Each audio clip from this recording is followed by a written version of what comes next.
Estimados amigos, gracia y misericordia y paz de Jesús nuestro Señor sean con todos ustedes, ahora y siempre. Amén. Seguimos analizando las parábolas del reino, donde Jesús nos enseña respecto de cómo es la vida en su reino, cómo se da la vida en su reino. El domingo pasado, a través de la parábola del sembrador, se nos habló cómo la fe es plantada en el corazón de las personas. Nos hablaron de las tentaciones, de las luchas que esta fe enfrenta para crecer y producir los frutos que Dios espera. Y hoy nuevamente Jesús toma otro ejemplo agrícola. Va a responder a una pregunta que seguramente ustedes, yo también y muchos nos hacemos cuando miramos al mundo y cuando vemos este mundo lleno de peligros, de rivalidades, de divisiones, de dolores. ¿Cómo es posible que haya tantos problemas en este mundo? Tanta falta de entendimiento entre las personas, tanto enojo, tanta crueldad, tanta maldad. ¿De dónde viene el mal? ¿Qué es lo que Dios hace con el mal? ¿Por qué parece que Dios no hace nada?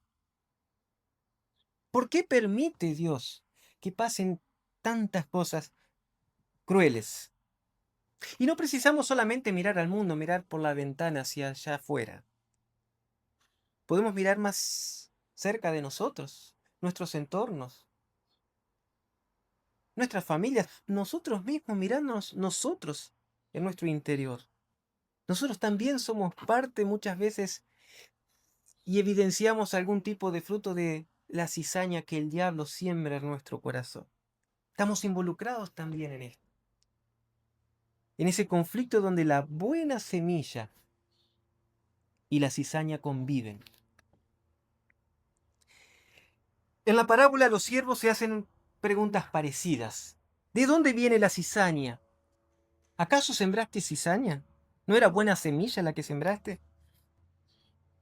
Ustedes deben saber que la cizaña, el shoyu en portugués, es parecida con el trigo. De hecho, es llamada comúnmente falso trigo. Y es muy parecida especialmente en las etapas iniciales de su crecimiento. Se lo puede confundir. Las raíces de la cizaña se entrelazan fuertemente con las del trigo a su alrededor. Y si uno intenta arrancar la cizaña antes de tiempo, terminará destruyendo el trigo.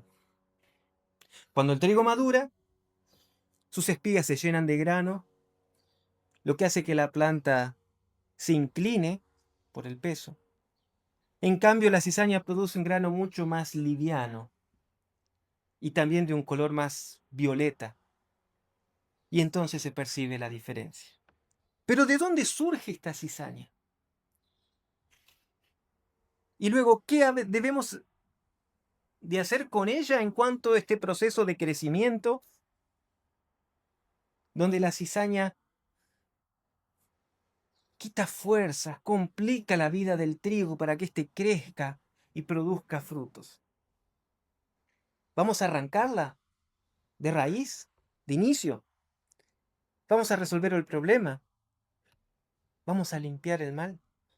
Jesús responde a estas preguntas, que muchas veces están cargadas de un senso de justicia, pero que también viene contaminado con un instinto vengativo que muchas veces está por detrás de todo discurso de justicia.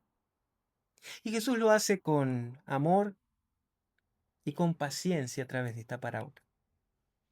Y la parábola comienza con una afirmación de que un hombre salió a sembrar semilla en su campo.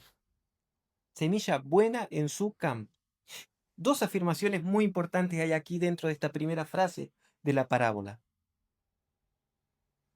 y que resuelven en parte las preguntas de los siervos y las nuestras. La cizaña no viene de la bolsa de semillas del Señor. Él es quien sembró la semilla buena. La responsabilidad de la semilla mala, de la cizaña, no es del sembrador. Él solo siembra semilla buena.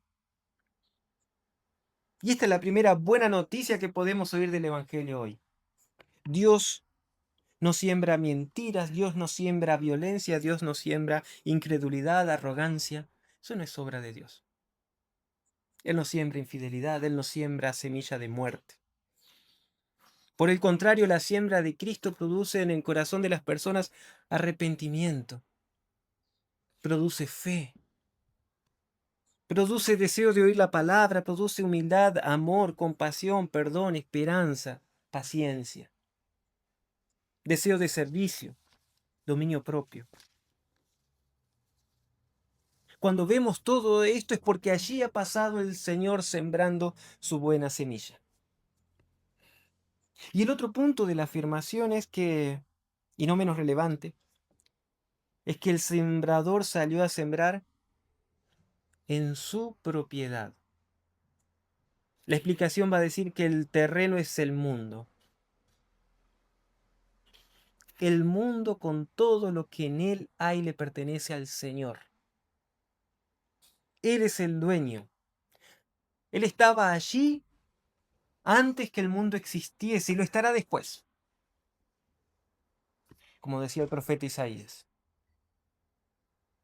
¿Quién le puede enseñar al Señor? El mundo con todas sus idas y vueltas, con todos sus conflictos y problemas, no le pertenece al enemigo, aunque a veces podemos decir, este mundo está fuera de control. Aunque el diablo haga de las suyas en este mundo, no le pertenece al diablo el mundo. Pero ¿de dónde entonces viene el mal? Y Jesús responde en la palabra, en la parábola. Un enemigo del dueño, vino de noche y sembró cizaña entre el trigo. Sembró en un terreno que no le pertenecía y sembró una semilla que solo perjudica la siembra del Señor. Jesús no niega la presencia del mal en el mundo, no minimiza el problema delante de las preguntas de los siervos. Tampoco minimiza el daño que la cizaña sembrada provoca entre el trigo en el tiempo presente. No es un problema menor. El mal es real y está presente. No es posible vivir en este mundo creyendo que solo hay trigo, que solo hay buena semilla, que por naturaleza todo el mundo es trigo. El mal es real y el diablo que lo siembra no lo hace en un campo aparte, sino lo hace entre medio del trigo, juntos. La siembra del Señor, su reino, tiene enemigos que son sembrados por el diablo, a fin de impedir que el fruto y la alegría de la cosecha sea una realidad. Entonces, cuando sufrimos por las consecuencias del mal, no es a Dios a quien debemos echarle la culpa. No es al dueño del campo a quien debemos responsabilizar. Naturalmente y fácilmente hacemos eso cuando las cosas no salen bien o tan bien como las esperábamos. Es un instinto humano. Señor, ¿por qué? Los siervos de la parábola fueron y cuestionaron al dueño del campo. ¿Acaso no era buena semilla la que sembraste? Cuando sufrimos, cuando la decepción llena nuestro corazón, cuando la tristeza golpea las puertas de nuestro corazón, entonces vienen estas dudas y estas preguntas. Señor, ¿por qué? Pero lo real es que el mal no viene de Dios, sino de su enemigo. El mal es real y aunque por veces tengamos la sensación de que ya tomó cuenta del campo, ni el mal ni el enemigo que lo siembra es lo central y lo más importante. Lo más importante es el Señor, que sigue siendo dueño de su propiedad y que cuida de su siembra, que reina sobre todos y que su siembra finalmente prevalece contra cualquier cizaña. La cuestión es, ¿qué hacemos ahora entonces? Ahora que entendemos que hay cizaña, que hay trigo, ¿vamos a arrancar la cizaña? Esa es la pregunta de los siervos.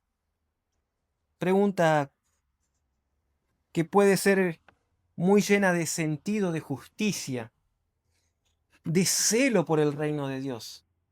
de celo por la verdad, cuando tantas mentiras abundan por allí. Ellos querían limpiar el campo, querían purificar, querían protegerlo del mal, querían hacerlo rápidamente. Y esto es natural. Natural cuando vemos el mal y principalmente cuando éste nos afecta. Queremos encontrar una solución rápida y eficaz. Este celo exacerbado espiritualmente se ve muchas veces en iglesias que toman distancia del mundo, que intentan separar en el tiempo presente la cizaña del trigo. Hasta se visten diferente algunos. Tienen ciertos rasgos, ciertos sesgos de secta, de moralidad superior, con derecho a juzgar y a condenar, pero con el gran peligro de confundir una joven planta de trigo con la cizaña y arrancarla en su vehemencia.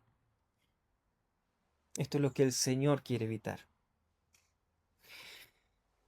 Históricamente, ya han escuchado de Agustín de Hipona o San Agustín.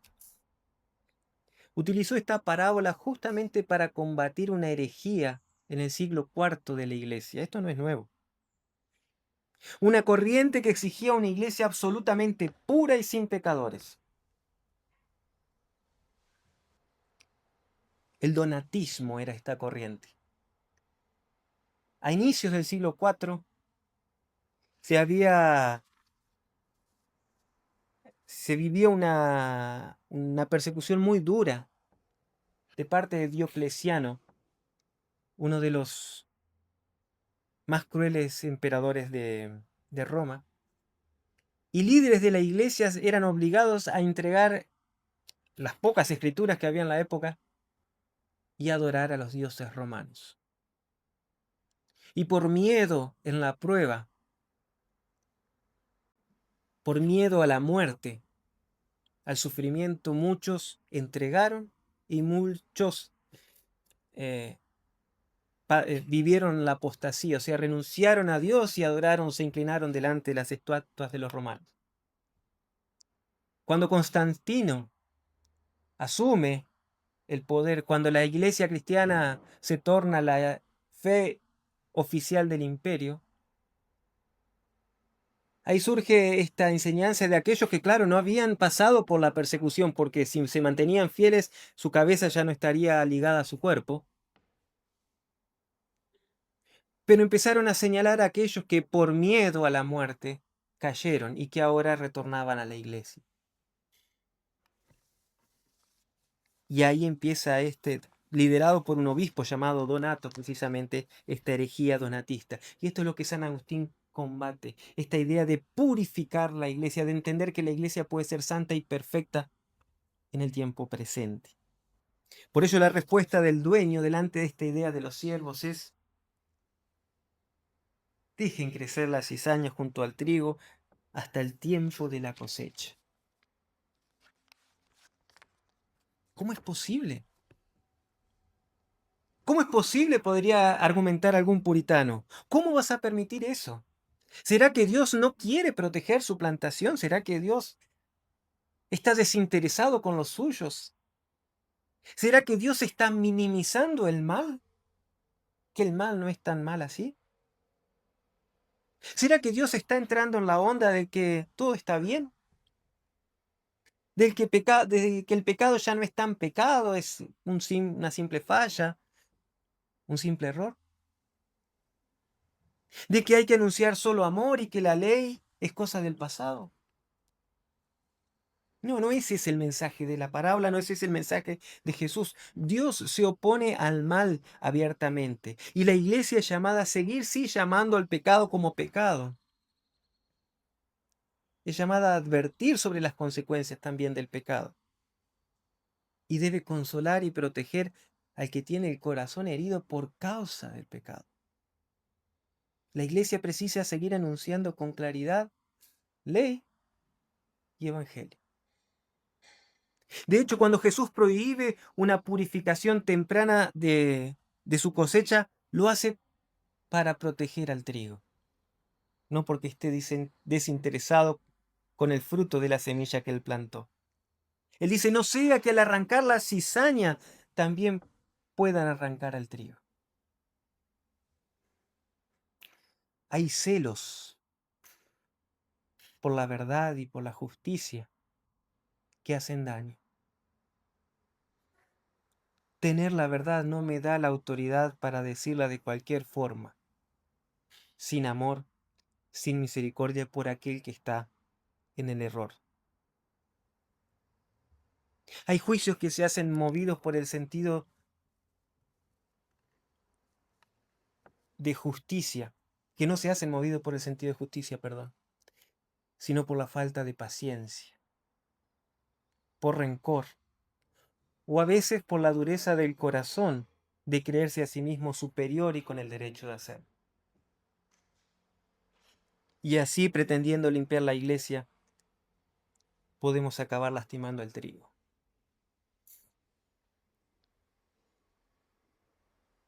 La parábola enseña que en este mundo, en la iglesia visible, en los cristianos que vemos esparcidos por el mundo, siempre será la iglesia un cuerpo mixto. Lo enseña Lutero en el catecismo. Somos santos y pecadores, todos. Pero también habrá creyentes genuinos que son santos, perdón, que no son santos, pues son hipócritas. Sin embargo, comparten las mismas bancas, escuchan la misma palabra y reciben los mismos sacramentos. Pero no lo podemos ver. No está en nosotros verlos y separarlos. La pureza absoluta no es un logro humano alcanzable en la historia, sino una obra divina al final de los tiempos. De hecho, cuando Jesús dice que no debía arrancarse la cizaña hasta el tiempo de la cosecha, él afirma que ¿quiénes serían los encargados de separar? Ya no los siervos, sino los ángeles, que arrancarían primeramente la cizaña para ser quemada. Nosotros no somos ángeles, aunque podamos parecerlo. Nuestro senso de justicia sigue atravesado por muchas cosas que hace que no seamos verdaderamente justos. Nosotros también, aún siendo una planta sembrada por la buena semilla del sembrador Jesús, no tenemos el poder de ver las cosas como Dios las ve. Podemos ver actos externos. Y sí, cuando vemos actos, palabras y cosas que están mal, precisan ser denunciadas y llamar al arrepentimiento. Pero no podemos a nadie mandar al infierno. Podemos ver apariencia, podemos ver actitudes, podemos ver acciones, pero Dios ve lo que hay por dentro. Él ve las luchas de los otros y también las nuestras. Ve cosas que nosotros no vemos. Quizás ve fe donde nosotros creemos que hay incredulidad. Y tal vez ve incredulidad donde nosotros vemos fe, que no es más que paja. Dios lo sabe y Dios lo ve todo, lo decía Isaías. Por ello esta espera de Dios, esta paciencia en el juicio, debemos entenderla no como un abandono o un desinterés de Dios con su plantación, con nosotros, con su iglesia, sino como un cuidado de Él para con nosotros. Como un evangelio que da tiempo al pecador para que llegue al arrepentimiento. Piensen si nuestras acciones, palabras y actitudes recibieran un juicio en el momento que la cometemos. No estaríamos aquí. La paciencia de Dios es misericordia. Es tiempo de espera para que la palabra de Dios siga siendo sembrada, para que continúe trabajando en nuestros corazones y para que produzca frutos en el tiempo de la cosecha. Y no seamos arrancados antes del tiempo. Cristo cuida de su siembra, cuida de la siembra que ha hecho nosotras y lo hace con misericordia y paciencia. Pero también la parábola nos advierte que el tiempo de cosecha llegará. Y allí sus ángeles separarán la cizaña del trigo. Dios es paciencia, pero su paciencia no es permisividad, ni aprobación del pecado. No crean que el malo, aunque parezca salirse con las suyas en el tiempo presente, recibe la aprobación de Dios. La paciencia de Dios no se debe o no nos debe llevar a quitarle relevancia a la gravedad del pecado y mucho menos a jugar con el pecado. La paciencia de Dios no es para eso, sino para prepararnos para el tiempo de la cosecha en arrepentimiento. La paciencia de Dios es para abrazarnos a Cristo y para que aquellos que todavía no lo conocen puedan seguir recibiendo la semilla a fin de abrazarse junto con nosotros a Él. Esta revelación del juicio nos ayuda a estar atentos y preparados para ese día. Y al mismo tiempo es un consuelo para el sufrimiento padecido por las injusticias del mal. Habrá un tiempo donde Dios pondrá las cosas en orden. Habrá un tiempo donde ya no tendremos que convivir más con el mal. Habrá un tiempo que como frutos de la buena semilla sembrada por Cristo, podremos descansar en los graneros del Señor. Así escribe el apóstol Pablo a los romanos, creo que fue leído hoy. Dice, no tengo dudas de que las aflicciones del tiempo presente en nada se comparan con la gloria venidera que habrá de revelarse en nosotros. Nos hace poner la mirada en esa esperanza, en esos graneros en los cuales descansaremos. Porque sabemos que toda la creación hasta ahora gime a una y sufre como si tuviera dolores de parto. Así describe el tiempo presente, así describe a la propia iglesia, al mundo. Y no solo la creación, sino también nosotros, que tenemos las primicias del Espíritu, gemimos dentro de nosotros mismos mientras esperamos la adopción, la redención de nuestro cuerpo. Porque con esa esperanza fuimos salvados, con la esperanza de la redención del cuerpo, con la esperanza del descanso en los graneros del Señor. Por ello, queridos hermanos, estemos atentos. Atentos para que el enemigo que actúa en la oscuridad, a las escondidas, por las espaldas, como buen engañador que es, no nos haga tropezar ni caer. El mal es un problema que está siempre rondando nuestras vidas, y a veces travestidos de justicia, piedad y falsa verdad. Pero no tengan miedo.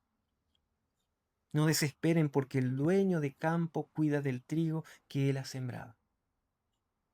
Es paciente y misericordioso para que esa semilla que siembra en nuestro corazón crezca y produzca frutos.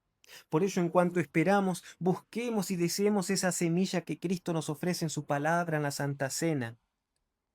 Vivamos a partir de estos regalos que Cristo nos ofrece, pues es así que Él cuida la fe que ha sembrado en nosotros, para mantener viva la esperanza y para que llegue a buen término, produciendo los frutos que fuimos llamados a producir. Que el Señor nos sostenga en esta fe y que Él produzca en nuestra vida frutos que redunden en bendición para nosotros y para los demás. Amén.